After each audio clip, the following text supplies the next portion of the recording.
आज हम जो है आप लोगों को क्लास 4 का टेस्ट पेपर 1 और टेस्ट पेपर 2 को मैं क्वेश्चन नंबर ये डी है दोनों में, टेस्ट पेपर 1 और टेस्ट पेपर 2 का question number D match the following column है और इसमें मैच करना है। तो मैच करने के लिए सबसे पहले आपको क्या करना है कि इस क्वेश्चन जो दिया गया है इस क्वेश्चन को आपको समझना होगा। जब तक आप क्वेश्चन को समझिएगा नहीं तब तक आप मैच नहीं कर सकते हैं। इसको जानने के लिए हम क्या करेंगे, तो आइए बारी बारी से हम प्रत्येक क्वेश्चन को हम एक्सप्लेन करते हैं और एक्सप्लेन के माध्यम से हम आपको बताते हैं वो किसका कौन में मैच होगा। चलिए तो सबसे पहले हम क्वेश्चन 1 को देखते हैं कि क्वेश्चन 1 कह रहा है XLVI, यानी आप रोमन नंबर पढ़े होंगे।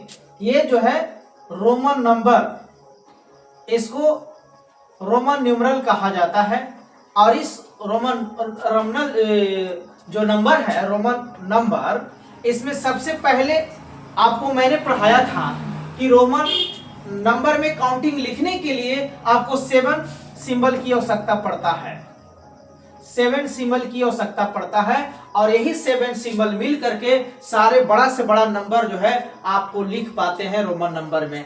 जैसे आप सबसे पहले जानते होंगे 1, इसके बाद सेकंड, इसके बाद थर्ड और इसके बाद 4 जब हमको लिखना है तो 4 से लिखने के पहले हम क्या करते हैं 5 को लिखते हैं। जब 5 लिख देते हैं तो 5 के जब हम लेफ्ट साइड लिखेंगे छोटा डिजिट तो माइनस कहलाएगा और जब वही हम आफ्टर लिखेंगे तो ये आपका प्लस कहलाएगा, यानी ये 4 हो गया और ये 6 हो गया। ठीक इसी प्रकार अगर हम 9 को लिखना है तो पहले 10 के लिखते हैं, तो जब इसके हम पहले लगाएंगे तो ये माइनस हो गया, यानी 10 का -1 हो जाएगा तो 9 आ गया और जब हम आफ्टर लगाएंगे इसके बाद लगाएंगे तो ये आपका प्लस हो जाएगा, यानी 10 + 1 यानी 11 ये हो गया। उसी प्रकार से हम डबल एक्स लिखेंगे, है ना, तो क्या हो गया 20 हो गया। ट्रिपल एक्स लिखेंगे तो क्या हो गया 30 हो गया। लेकिन जब आपको 40 लिखना होगा तो आप 4x नहीं लिखेगा, अगर ये 4x लिख देते हैं तो आपको रॉन्ग हो जाएगा। तो इसके लिखने के लिए हम क्या करेंगे, सबसे पहले हम L लिखेंगे। L का वैल्यू क्या होता है 50 वैल्यू होता है, ठीक है। और इस L में से अब आपको I को सब्ट्रैक्ट नहीं करना है, किसको सब्ट्रैक्ट करना है, आपको x को सब्ट्रैक्ट करना पड़ेगा। तो x जब हम पहले लगा देंगे तो इसका वैल्यू कितना हो जाएगा, इसका वैल्यू आपका हो जाएगा 40, क्या हो जाएगा 40 वैल्यू हो जाएगा। और जब वही x L हो गया 40 हो गया और L के जब हम आफ्टर x लगा देंगे तो इसका वैल्यू क्या हो जाएगा 60 हो जाएगा। उसी प्रकार से हमको यह समझना है कि एक सेल दिया है पहले, तो एक सेल के वैल्यू कितना हो गया, L का वैल्यू 50 हो गया और उसके पहले x लग गया यानी माइनस हो गया, तो ये आपका हो गया 40 और V आपका हो गया 5 और I का मतलब 1, यानी ये हो गया 40 और 6, यानी 40 और प्लस कर देंगे 6, 40 + 6 यानी कितना हो गया 46 आ गया। तो अब देखिए कि आपका 46 कहां है, 46 आपका ऑप्शन नंबर डी में है, यानी फर्स्ट का आपका डी आंसर हो जाएगा। क्लियर। चलिए तो अब हम नेक्स्ट पॉइंट पर चलते हैं। अब नेक्स्ट आपका क्या कह रहा है उसके बारे में हम जानेंगे। नेक्स्ट आपका यह बता रहा है कि 37284 में प्लस हम 10000 जब ऐड करेंगे तो कितना होगा, यानी इसको रीड कीजिए। पहले रीड करना क्या है, 1s 10s 100 1000 10,000, यानी इसको हम पढ़ेंगे 37,284। अब इसको रीड कीजिए 1s 10s 100 1000 10,000, यानी ये 10,000 है। तो अब आपको ऐड करने में इजी पड़ जाएगा क्योंकि ये वाला डिजिट आपका 0 है तो इसमें आपको कोई ऐड करने की आवश्यकता नहीं है, ये ज्यों का त्यों हो जाएगा। अब ये 37 है और ये 10 है, अच्छा तो इसमें भी आपका क्या है 7 की प्लेस पर 0 है तो इसमें भी ऐड नहीं करना है। अब आपका क्या है, यहाँ देखिए 3 है तो 3 के सामने क्या है 1 है। इससे भी और आसान डिजिट है कि आप इसमें डिजिट काउंट कीजिए कितना है 1 2 3 4 5, इसमें कितना है 1 2 3 4 5, यानी दोनों आपका सेम डिजिट है। तो सेम डिजिट है तो इधर 0 है, तो इधर 0 है तो जो करते हैं आ गया 7 2 8 4, और ये आपका 3 है और ये 1 है, जोड़ दीजिए तो कितना हो गया 4। तो अब देखिए कि कितना आ गया 47,284। कौन है आपका ऑप्शन नंबर ई, तो यानी आपका इसमें ई आंसर हो गया। क्लियर। अब देखते हैं 37, बहुत इंपॉर्टेंट ये क्वेश्चन है, बहुत क्या है ये इंपॉर्टेंट क्वेश्चन है, और इसके बारे में मैंने बताया था। क्या बताया था कि देखिए बहुत जरूरी याद रखना है कि यदि आपको कोई कहेगा कि 2 डिवाइडेड 2 तो क्या आ जाएगा 1, ठीक है। अगर वही कहेगा कि 2 डिवाइडेड 0 डिवाइडेड 2 कह देगा तो आपका क्या आ जाएगा 0, यानी 2 से 2 में डिवाइड करेंगे, सेम नंबर से डिवाइड करते हैं तो 1 आ जाता है। बट यदि आपको 0 डिवाइडेड 2 आएगा, यानी किसी भी नंबर से आपको जब 0 में डिवाइड करना होगा तो उसका वैल्यू 0 आ जाएगा। बट वही अगर इसका उल्टा कर देगा, अपोजिट कर देगा कि 2 डिवाइडेड 0, यानी 0 से डिवाइड 2 में करना है, तो मैंने आपको पहले पढ़ाया था क्लास में, तो बताया था कि जब भी किसी भी नंबर को जब 0 से हम डिवाइड करते हैं तो हमेशा क्या होता है इनफिनिट कर सकते हैं या नॉट डिफाइन कर सकते हैं, अपरिभाषित, यानी इसको परिभाषित नहीं किया जा सकता है, यानी नॉट डिफाइन होगा या अनडिफाइंड बोलते हैं, है ना। मैंने पहले भी बताया था, कभी भी याद रखिएगा कि 0 से जब किसी भी नंबर को डिवाइड करते हैं तो हमेशा नॉट डिफाइंड यानी अपरिभाषित होगा, यानी इसका मतलब कि आपका ऑप्शन नंबर सी आंसर हो जाएगा इसका। क्लियर। अब आइए, अब देखिए ये क्या कर रहा है भाई, वंस टेंस 100,000 10,000, यानी 14,374 में से 0 माइनस करना है। तो 0 का मतलब क्या, कुछ नहीं, हमको कुछ भी माइनस नहीं करना है, 0 का मतलब कुछ नहीं माइनस करना, तो यानी इतना ही आंसर आपका हो जाएगा। तो देख लीजिए ये वाला नंबर आपका कहाँ है, तो ये वाला नंबर आपका बी में मैच कर रहा है, यानी ऑप्शन नंबर आपका बी सही हो जाएगा। क्लियर। अब आते हैं सी नंबर में। सी क्या है आपका, एलसीएम ऑफ 4 and 9। मैंने पढ़ाया है कि सबसे पहले एलसीएम का फुल नेम जानिए, क्या कि फुल नेम क्या होता है।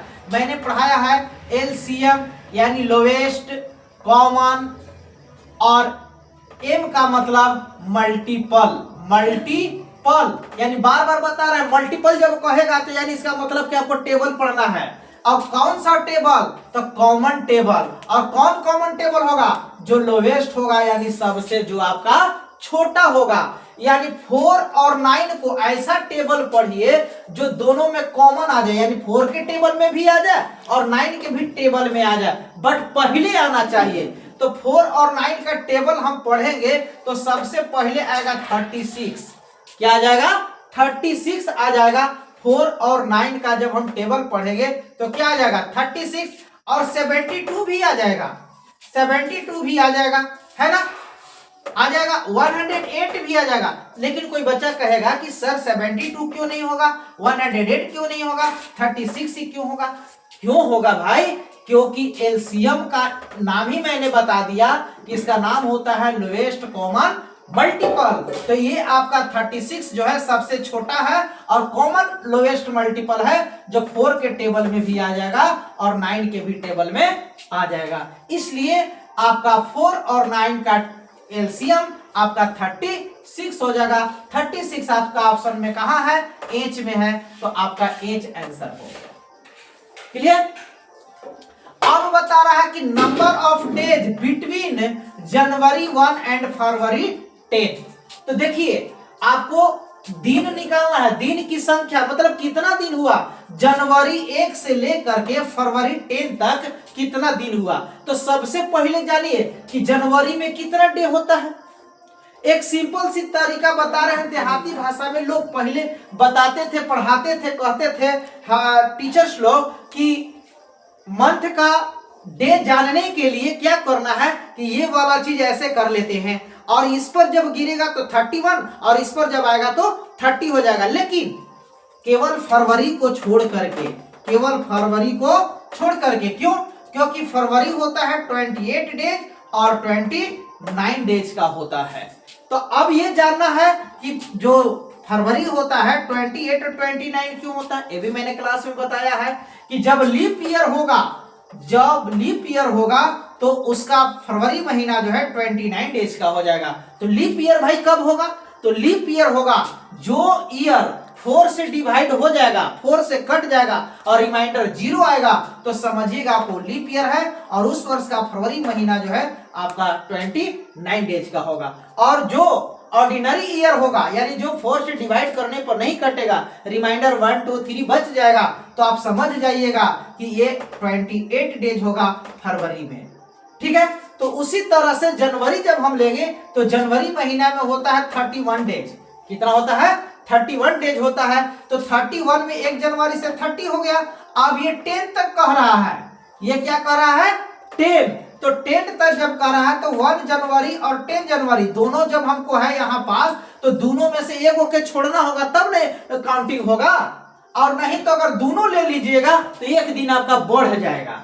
इसलिए क्या करना है कि ये दोनों नंबर में से कोई अगर 1 यहाँ से, अब यहाँ पास हम देख रहे हैं कि नंबर ऑफ डेज जो बिटवीन दिया हुआ है जनवरी 1 एंड फरवरी 10, तो अब यहाँ हमको लेना है, तो यहाँ पास लेंगे तो यहाँ छोड़ेंगे, यहाँ लेंगे तो यहाँ छोड़ेंगे, तो हमको 1 को लेना है, तो हमको कितना हो जाएगा इसमें 30 हो जाएगा डेज। जनवरी में कितना डेज हो जाएगा 30 डेज, क्योंकि 31 डेज का होता है। अब यहाँ 10 है तो यहाँ क्या ले लेंगे 9, तो 30 और 9 मिलके क्या हो जाएगा 39 डेज हो गया। यह तो 39 डेज किस में भाई है, तो ऑप्शन नंबर आपका जे में है, यानी इसका मतलब कि आपका जे ऑप्शन नंबर सही हो गया। अब आता है line of symmetry in an isosceles triangle. देखो भाई, कहने का मतलब है कि आइसोसेलेस ट्रायंगल हम किसको बोलते हैं, सबसे पहले ये जानना होगा, तब आप लाइन ऑफ सिमेट्री जानिएगा। अन्यथा अब आपको आइसोसेलेस ट्रायंगल के बारे में ही नहीं जानकारी है तो आप लाइन ऑफ सिमेट्री कैसे जानिएगा। ठीक है, तो मैं बता रहा हूं कि आइसोसेलेस ट्रायंगल किसको बोलते हैं, आइसोसेलेस ट्रायंगल यानी इक्वल टू साइड्स, यानी जिस ट्रायंगल का 2 साइड इक्वल करेगा वही आइसोसेलेस ट्रायंगल होगा, जिसको हिंदी में कहा जाता है समद्विबाहु त्रिभुज। यानी सम माने बराबर, दी मतलब 2, बाहु मतलब भुजा। जिस त्रिभुज का 2 भुजा बराबर होगा उसी को कहते हैं आइसोसेलेस ट्रायंगल। आइए, तो आइसोसेलेस ट्रायंगल इस तरह से बना लीजिए आप, ये बना लिए हम। अब ये साइड और ये साइड आपका इक्वल कर गया, ये साइड अननोन हो गया, मतलब ये बराबर नहीं है। तो इसमें जब भी हम लाइन ऑफ सिमेट्री बनाएंगे तो केवल एक लाइन ऑफ सिमेट्री बनेगा, ये आपका लाइन ऑफ सिमेट्री बनेगा। ठीक है, क्यों बनेगा भाई, तो मैंने क्लास में पढ़ाया है कि लाइन ऑफ सिमेट्री का प्रतीक क्या है, चिन्ह क्या है, पहचान क्या है। तो लाइन ऑफ सिमेट्री उसी फिगर को कर सकते हैं जो किसी भी फिगर को हाफ कर सकता है, यानी आधा कर सकता है। तो आधा कैसे करेगा, आधा करने पर, हाफ करने पर सेम शेप और सेम साइज होना चाहिए, तब जाकर के लाइन ऑफ सिमेट्री होगा, अन्यथा लाइन ऑफ सिमेट्री नहीं होगा। ऐसा नहीं कि अब ये काट दिया तो इधर का फिगर अलग, इधर का फिगर का अलग शेप और साइज हो जाएगा, तो लाइन ऑफ सिमेट्री वो नहीं होगा, गलत हो जाएगा। लाइन ऑफ सिमेट्री लाइन जो है वो ऐसा करता है कि कोई भी फिगर को हाफ करेगा और हाफ करने पर जो है उसका सेम और साइज दोनों सेम होना चाहिए। तो इसमें क्या बनेगा भाई 1 बनेगा। ऐसे बनाएंगे तो ये इसका शेप और इसका शेप अलग हो जाएगा, ऐसे काटेंगे तो इसका शेप अलग हो जाएगा। इसलिए आइसोसेलेस ट्रायंगल में केवल 1 लाइन ऑफ सिमेट्री होगा, जिसका आंसर होगा आपका आई। इसमें आपका आंसर हो गया। अब आगे क्वेश्चन चलते हैं 9 में। आपका लास्ट क्वेश्चन चल रहा है 25 लीटर और 250 ml। मैंने बताया है, एक बार बताया है कि 25 लीटर, यानी सबसे पहले जानना होगा कि 1 लीटर में कितना मिलीलीटर होता है, तो 1 लीटर में 1000 मिलीलीटर होता है। ठीक है, तो 25 लीटर में कितना हो गया ये निकाल लीजिए, तो 25 इंटू 1000 आपका मिलीलीटर हो गया। तो जब इसको मल्टीप्लाई करेंगे तो कितना हो जाएगा 1000 है ना, तो 25000 मिलीलीटर हो गया। अब इसके बाद आपका इसमें था मिलीलीटर कितना 250, तो 250 इसमें ऐड कर लीजिए, तो कितना हो गया 05252, यानी 25250 मिलीलीटर आ गया। तो आपका ऑप्शन कहाँ है, ऑप्शन आपका एफ है, यानी इसका ऑप्शन आपका ये सही हो गया। अब लास्ट आपका है क्वेश्चन 9:45 PM। आइए, तो PM और AM के बारे में मैंने बताया है। AM का मतलब क्या होता है और पीएम का मतलब क्या होता है, और हम कैसे जानेंगे एएम कब होता है और पीएम कब होता है। तो इसके जानने के लिए हम क्या करेंगे, तो ये क्या पता है आप लोगों की 9:45 का आ रहा है, तो ये कितना टाइम हो रहा है, इसको किस तरह से हम बोलेंगे। 9:45 को है ना 45 मिनट्स पास्ट 9 भी बोल सकते हैं, या 9:45 भी हम बोल सकते हैं इसको, ठीक है, 9:45 बोल सकते हैं, या 45 मिनट्स पास्ट क्या बोलेंगे 9 भी बोल सकते हैं, 9:45 भी बोल सकते हैं। तो अब रह गई बात पीएम का, है ना। तो पीएम का मतलब एम का मतलब पहले समझ लीजिए, इसके बाद में आगे कन्वर्ट करने के लिए बताऊंगा, ठीक है। आइए, तो पीएम और एम क्या होता है भाई, तो पीएम और एम, तो एएम का मतलब होता है एंट मेरिडियन, यानी इसका समय होता है 12 मिडनाइट टू 12 नून, यानी कहने का मतलब है कि 12 बजे रात से, है ना, 12 बजे दिन के समय जो होगा वह एएम कहलाएगा, यानी एंट मेरिडियन कहलाएगा। और पीएम को कहते हैं पोस्ट मेरिडियन, क्या कहते हैं, पोस्ट मेरिडियन कहते हैं। इसका टाइमिंग होता है 12 नून टू 12 मिडनाइट, 12 मिडनाइट होता है, यानी 12 बजे दिन से, यानी जब आपका लंच होता है ना स्कूल में, जब स्कूल में आपका लंच 12 बजे होता है, उस टाइम से आपका स्टार्ट हो जाता है पीएम, और कब तक रहता है, आधी रात, यानी मिडनाइट 12 बजे तक रहता है पीएम। क्लियर। अब यहाँ पास पीएम को हमको कन्वर्ट करना है, ये टाइम जो है 12 आवर क्लॉक का टाइम दिया हुआ है, और इसको कन्वर्ट करना है हमको 24 आवर क्लॉक में। तो मैंने रूल क्या बताया है क्लास में, कि जब आपका पीएम दिया हुआ रहेगा तो पीएम से ही कन्वर्ट करेंगे हम। जब पीएम रहेगा ना, तो आप क्या कीजिएगा कि इसमें 24 आवर में करने के लिए आप 12 को ऐड कर लीजिएगा, आप रूपी टाइमिंग आ जाएगा। तो 9 और 2 कितना हो जाएगा, 11 की 1 कैरी 1 1 1 2, और मिनट ज्यों का त्यों हो गया। और पीएम एएम इसमें अब नहीं लिखना है, इसमें क्या लिखना है, आवर्स लिखना है। तो देखिए कितना आ गया, 2145 आवर्स आ गया। ऑप्शन नंबर आपका जी आंसर हो गया, ठीक है, यानी इसका आंसर आपका जी हो गया। कोई दिक्कत, कोई डाउट, अगर कहीं दिक्कत होगा तो आप हमको बताइएगा, फिर से हम आपको इस चैप्टर को, इस क्वेश्चन को पढ़ाने का कोशिश करेंगे, ठीक है। ओके।